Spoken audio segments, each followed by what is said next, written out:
Hey guys, your boy Jewish Kid 92 here. I'm here to do a I'm burning Abyss deck profile. Sorry guys, I haven't uploaded videos in a while. I've been playtesting a lot for nationals. This is probably the most I've played in quite a long time. I've been playtesting like 10 hours a day, 10 plus hours a day, I should say. It's been more than that a day. When I get off of work, when I have off work, I try to play test like 10 hours, 12 hours that day off to get enough play testing in. Um, for those of you guys that are going to nationals that don't want to play Zoo, like you just really truly refuse to play Zoo, and I was one of them people. But I'm not gonna lie to you guys. I have Zoo cards. I have, as you can see, I have the entire deck. I understand if some of you guys just don't like the deck or you guys can't afford the deck, whatever it may be. I it's I didn't like Zoo before either, but then like it's nationals. It's one of my first it's like my first nationals that I got it's the first season I got my invite. And I felt like because it is my first time getting my it's been my first season having an invite to play in the main event for nationals. I felt like I would take it seriously and play the best deck I possibly could play. Right now, Zodiacs, and I'm pretty sure Zodiacs going into nationals is considered the best deck, but there isn't like just like Zodiacs. Like you don't have to just play Zodiacs to be able to do well, to make day two, or to even make top eight, because the players that played in Europe, they made day two. They were playing True Draco Zoo, or they played pure Dracos. A lot of those decks they were in Europe that yes, in Europe top eight was all pure Zoo, and then the finals was Zoo. But like they don't like, for the players that played True Dracos on day two, that played pure True Dracos or any other deck that didn't have Zoo in it. For all you know, they could have either gotten unlucky and bricked, or they could have misplayed. Maybe they weren't as good of a player as you are. So like, don't take everything that people put on YouTube, and don't take everything that people trying to promote, saying that, oh, Zeus has to be the only deck to play. No, it doesn't have to be the only deck to play. And one of the decks that I believe is a very good counter to Zodiacs, and I've believed it since Zodiacs came out, was Burning Abyss. Burning Abyss has always been the best deck against the best deck. And another thing is the Friday of Europe's Nationals. Was the release of the Pendulum support cards. Europe has everything we have, but the thing is, they got their support for the Pendulum deck the first day at Nats, when everyone pre-registered. So nobody had time to properly playtest the deck. Put that in perspective as well. Nobody had enough time from the day that they got the support for anyone to properly playtest the Pendulum deck. So don't forget that. Like, yes, Zoo end up winning that event, but do not forget that Pendulum deck could have been the winner of that event, could have made top 8 at that event, could have been most representative deck, but nobody had proper playtesting time before their event. Whereas we already have the support. People have been playtesting since the support came out, before the support came out, on YGO Pro, whatever it may be. But people here in the United States have the chance to play the Pendulum deck, playtest the Pendulum deck properly enough, and have enough playtesting time to be able to feel comfortable enough to play that deck at Nats, and to feel comfortable enough to beat Zodiacs at Nats. And honestly, Pendulums might just be the deck, the proper anti-meta deck over BA to beat the Zodiacs. Who knows? Because the Pendulum mechanic, being as recurring as it is no different than Zodiacs. Zodiacs have all this reoccurring and can do the same thing every turn consistently. Well, Pendulums, if you can make your deck consistent, you could probably do the same thing. No, being the fact that you have scales that just allow you to just keep on Pendulum summoning as much as you need to just outplay, just to outplay your opponent, or to outgrind them, or just to OTK them. So yeah, like, I just want to state that enough. And just let you guys know, it's But without further ado, I'm going to get into this profile because I'm already 4 minutes into this video, 5 minutes into this video, my bad. But I want you guys to have a good understanding of what's going on in this game. Don't listen to every YouTuber. A lot of the big YouTubers promote decks that they know are bad, so you'll play them and they can play the best deck because they know the other one is the best deck. Like when the ban list hit, everyone said True Drake. All the YouTubers were saying True Draco, True Draco, True Draco, and they knew full well, as did I, that deck is not the best deck and was never going to be the best deck. I already kept on saying when the ban list even hit and they hit Norden, Zoo was still going to remain the best deck. And like the YouTubers, they just like to promote that because they have these higher up players supporting their channel and they want those players to do well. So if they tell everyone, hey, play this deck, and this is the best deck, everyone's going to play that deck. Meanwhile, these good players, these more knowledgeable players, just to say, not better players, but just more knowledgeable players, are going to play Zodiacs, and then you're going to get destroyed at a regional. They do that a lot. They've been doing it forever, which is why I say social media and YouTube channels are bad for Yu-Gi-Oh! Yes, I have a channel, but I try to be the better, a better channel, what do I want to say, a better person to allow you guys to be better and more knowledgeable of the game. So here's the deck profile. So with Burning Abyss, 1 Maxi, 3 Ghost Ogre, 1 Tour Guide, 2 Rhino. I went back to 2 Rhino because I want my deck to be consistent. I don't want to brick on him. He's really good, but like I just don't want to draw into too many of them. Obviously the 1 Graph, the 1 Seer, the 1 Barbar, the 1 Kelcab. Nothing changed about the 1-ofs. I did change a couple things, like I played 2 Libic instead of 3. At one of the regionals, when I played it, when I played 2 of them, I realized I just didn't need 3. Like there was a moment where I was like, oh man, if I had a third one, there was like one game and one instance that I realized if I had 3 of the Libics, I would just do amazing. I would have just like instantly won that game. But then I just realized, like, yeah, sometimes I think I overthink things, and I realized I still won that game anyhow, even without the 3rd Libic, because I realized I could just do it a different way, and save myself space in my deck. So 2 Alec is the other thing. I kept him to 2 just because like he's really good, but I need space in my deck. 3 Farfa. Obviously always really good, pluses, and then 3 Skarm, and then the 1 Fairy Tail, because that card, Fairy Tail, is still broken, and Zodiacs lose to this card. It's it's literally a dimensional barrier for Zodiacs a lot of the time. And don't forget, I know this is gonna probably be a long video, but this is Nat season, and for those that want to play this deck or want knowledge of the game, I'm gonna give it to you because it's Nat season. This card is really good against Zodiacs. So is Book of Moon. The thing is, when it comes to cards like that, they can have like barrages and stuff. Here's the thing: you want to wait until they summon into their zoo cards. When they get into Broad Bowl or Chakanine, if you feel like wait until Chakanine hits, then you want to Fairy Tail their monster, because they can only summon those once a turn. If you try to Fairy Tail right away on their summon of the zoo monster before they go into any Exceeds, now they can still follow up with Barrage and still go into their Exceeds. So you want to wait until they make some Exceeds first. And then Foolish Burial. That's it for the monsters, by the way, sorry. Foolish Burial, Soul Charge because it's broken. Raigeki because it's broken. 2 Chalice because it's broken. 2 My Body is a Shield because it's broken. Yeah, I mean, pretty much all your spells right here are broken.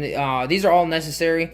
Pretty much like all these spells allow you to go first or second. Like if I see them going first or second, I just feel so excited. I don't want to brick on any of them, so like I just have the ratios like this. I don't find Dark Hole, like Dark Hole is really good, but I think in this format, like these 4 spells right here, the Chalices and the My Bodies, I just think like they're more necessary than Dark Hole. And like if I open up going first, I don't feel like I'm -1 when I open up going first. Whereas Dark Hole, I feel like I'm -1 because I can't use it going first. and it's just so bad going first. So it's like I just prefer these cards, and they outweigh more. Like I can out so many masterpieces and so many other monsters with these cards. It's just insane. And especially like if you have a My Body and they have a Hammer Kong and a Trident, so it's untargetable. You can My Body the Trident and just like make them minus cards, which is really insane. And if your opponent board wipes you and you have a My Body, now it's even harder for them to outplay your fields. For traps, 1 Warning, 1 Skill Drain, broken cards, 2 Dino-Miscus. I just don't want to brick on the card. Like, I haven't ever bricked on it, but I feel like if I keep it at 3, at some point, probability says I should, and I just want my deck to be as consistent as possible. Card's still broken. I just rather just keep it at 2. 2 Full Force Virus and 2 Crush Card Virus. Yes, I'm maining both. Because this makes your Zoo matchup easier and just auto wins, and this makes your Draco matchup easier, just auto wins. So, like, I just think, like, having 2 of each, it's just amazing. You can essentially go first or second with these cards because they board wipe them and they just get rid of their hand that they currently have. So, they're both, like, really insane. And they're, ironically, they're actually both really good against the Pendulum deck, which is funny. I found out in testing, like, a lot of my opponent's monsters just kept on getting plucked out of their hand. Like, they would just lose their entire hand if I resolved both of these against the Pendulum deck. And like a lot of the crucial ones, like the Crobat Joker and the Wisdom Eyes and stuff, they lose off the Full Force. So that's really, really good. And then 3 Breakthrough Skill, because I want as much monster negation cards as possible. And against like so like this deck, I built it for against the Pendulum deck, the Draco deck, and the Zoo deck, as well as the Minerva deck. Yes, the Minerva deck is probably not going to highly be represented as the other decks will, but I feel like in the first couple rounds, or maybe like later on, at least day 1, I'll definitely see it. And Breakthrough Skill and Chalices are very important for that matchup because Fairy Tail is a thing, and they're going to be playing 3 of it.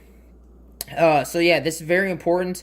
And like these are all like really good cards against like everything in this game right now. So it's just like I like this build a lot, and I just want to have the best consistent deck and the outs to almost everything that I can. And like the Crush cards is just insane against the Draco deck. Like they can't like. A lot of times my opponents just scoop when I resolve that card. And not to mention, if you look at this deck, I have outs to Masterpiece through monsters, spells, and traps. So now, like, and they can only summon Masterpiece being unaffected by 2 types of cards and can't be unaffected by everything. So they can only be unaffected by spells and monsters or monsters and traps, etc., etc. So I'll have at some point in time in the game, especially game 1, I'll have an out to it.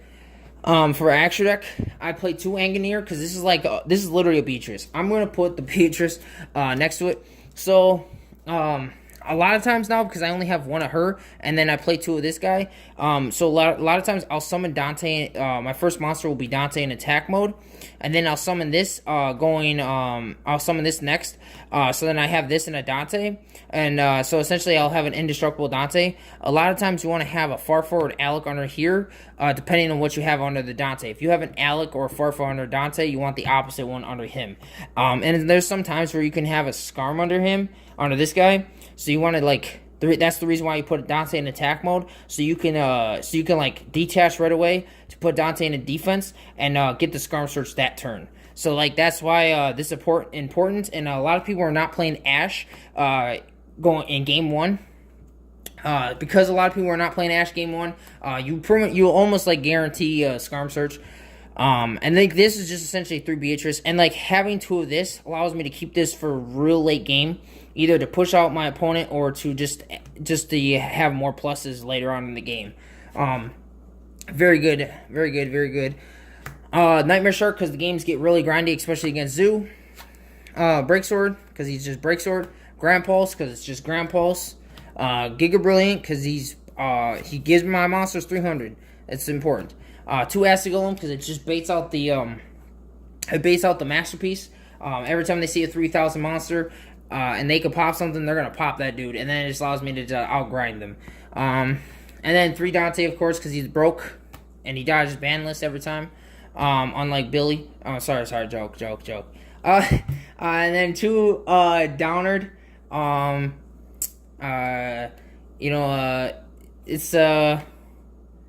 It's just like it's just so good against like the Zoo matchup. Overlaying this on top of any one of my rank threes, so I don't get whip-tailed. It's mainly for Dante. And then the one Pilgrim, because he's just, like, crazy broken, and most decks just can't out him. For the side deck, 3 Vanity's Fiend. Honestly don't know how I feel about this card. I like Majesty's Fiend, too, but, like, Majesty's Fiend only really good against Zoo going second. I guess you could say first, but then they have, like, a lot of resources. I just don't know how I feel about this card because a lot of people play board wipes and chalices and they can out this. But I suppose, like, if you summon this guy, there are times where you can, like, make a Dante and make another monster and then, like, normal summon this with the other monster so you have a Dante and this. And, like, that could be really good. And if you can make an Exceed, I guess, like, that's really good. Like, if you can make an Exceed and this, and you know you can, then what I would do is I would make Angineer and then have a monster and then, like, summon this. So then that way the Angineer can essentially make this indestructible. 3 Ash. This card's broken against the Dino deck and a lot of things. But for those that can't afford Ash, either use Effect Failure or use Skullmeister. They're pretty cheap. Or you can use a trap card or a spell card, whatever you want to side. It could be Flying Sea too. Flying Sea is really good, but that's only good against like Zoo, really. So yeah, it's really your choice on those 3. I just have Ash, so I play him. And then 3. Oh shit! Sorry, my bad. I went off camera for a minute. I have 3 Gamma Steel. Just the best kaiju that there is, and you just tribute off a masterpiece or tribute off the green guy. I think his name is Knuckle. So I mean he's important. And then 3 Twin Twister. This card is broken going second or first against Pendulum. Like, you can decide this going against Pendulum going first, and just like you want to time. Like, a lot of these cards are very you have to time yourself to properly use them. Otherwise, if you use them too early or too late, they could just cost you the game.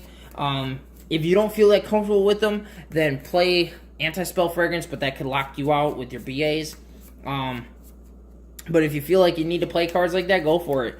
I like cards that where I can pace myself and just like wait for the right perfect moment to just blow my opponent out of the water. And like a lot of times if I see a Pendulum player have like 2 or 3 cards in hand, that's like the greatest time to Twin Twister their scales. If they got a scale, even if they got 1 scale, half the time like when they have like 2 or 3 cards in hand, it's just like they don't have like from that point on they have to have like the proper scales, which means that they have to have 2 more of the proper scales to Pendulum summon what they want, and they only have 1 card left in hand. And yeah, maybe they get a couple monsters out of the extra deck that they've put in there, but like honestly overall they have only 1 card left in hand, whereas you might have a lot more resources to just keep out grinding to the point where they have no resources, because even what they Pendulum summon out might not be what they want because you Twin Twistered at the right moment. And then you just out grind them. Like, that's what this game is right now. It's just grinding and grinding and grinding. And then 3-dimensional barrier, because this by far is one of the best traps in the game. Sorry. Give me a second.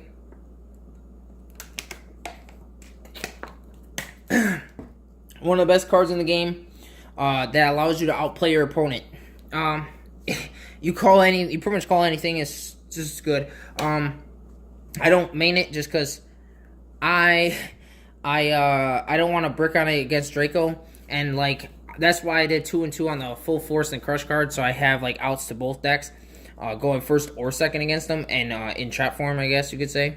But yeah, that's the deck list. I'm sorry it's super long. I put a lot of hopefully I gave you guys a lot of knowledge for Nationals and this, and maybe like for next season or maybe for just in Yu-Gi-Oh! In general. I hope so. Leave a like, comment down below. I don't know if there's anything else I want to say real quick. Nah, I'll probably just make another video. Sorry again, it's a 20-minute video. Hope you guys enjoy it. Hope for those of you that are going to Nationals, whether it's going to be a side event or main event, I hope you guys do really well. Nationals is amazing. Even if you don't have an invite, I've been there. last year without one, and it was amazing. It really was. It's probably one of the, and there's a good reason. It's a good thing I went there last year without one, because there's a lot of things I know about nationals that I did not know before. So, like I said, leave a comment, comment, subscribe. Thank you very much. Catch you guys later.